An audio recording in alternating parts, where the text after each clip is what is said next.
minutes pour vous présenter Triqueta, un nouveau jeu de chez Gigamic. On est face à un petit jeu retors de pose de tuiles dans lequel il va falloir récupérer uniquement celles qui vous intéressent et essayer de refiler les autres aux autres joueurs. Pour ce faire, en fait, il va toujours y avoir autant de symboles Triskel ici qu'il y a de joueurs autour de cette table. Ce sont des réserves.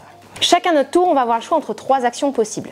La première, on peut prendre une tuile ici de la réserve disponible. Si elle nous intéresse et qu'on ne souhaite pas la partager, on peut la mettre de côté. Cette action-là, je ne peux la faire que 2 fois durant la partie. On y reviendra un peu plus tard. L'autre option, la tuile, je me dis qu'elle peut potentiellement m'intéresser, je la pose devant une réserve. Troisième option, je décide que je ne pioche pas de tuile et dans ces cas-là, je vais pouvoir prendre l'une des réserves disponibles. Sachant que, par exemple, je vais tricher un peu, hop, on va dire que j'ai fait ça, que c'est ça, ça, hop, ça, voilà, ça. C'est à mon tour de jouer, effectivement. Donc là, je dois faire un choix, je peux à nouveau piocher une tuile. Et en fait, je m'aperçois que là, il y a un peu tout ce qui m'intéresse. Les 2 autres, je me dis, ça va peut-être pas m'arranger. Je les prends tout de suite. Les autres joueurs peuvent continuer à jouer sur ces pistes-là. Ils peuvent continuer d'en ajouter. Ou à leur tour, effectivement, en prendre une et mettre de côté.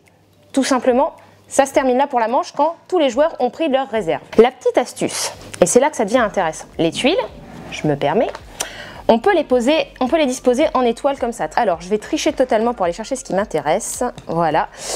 Quand je récupère une tuile d'un animal, je la pose, elle vaut 1 point. Quand je récupère une deuxième tuile de l'animal, elle vaut 2 points.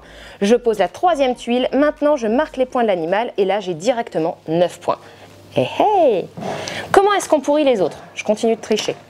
Hop! Je les force à récupérer des symboles dont ils n'ont plus besoin. Je les mets par exemple dans chacune des réserves. Si je croise plusieurs fois le bouc, je vais le mettre dans chacune des réserves. Il va être obligé d'en prendre un, de le poser. Il n'a plus 9 points, il a maintenant moins 1 point. Méchant. Et on peut comme ça influencer les différents paquets. En plus, si je suis le dernier qui reste en course le plus longtemps possible à chaque manche, je récupère cette tuile-là qui vaut 1 point supplémentaire en fin de partie. Je crois qu'on a à peu près toutes les règles disponibles là. On est donc sur un jeu qui est un petit peu méchant, retors, avec beaucoup de possibilités, jouable en 30 minutes. Il se joue en format familial à partir de 8 ans. Il conseille 2 à 5 joueurs. Moi, je vous dirais plus, on est sur du 3 à 5. À 2, c'est un petit peu léger. Et pour ce faire, on remerciera Stéphane Dora et Ralph Zur-Linde à la réalisation et Annika Heller pour les illustrations qui sont tout simplement magnifiques.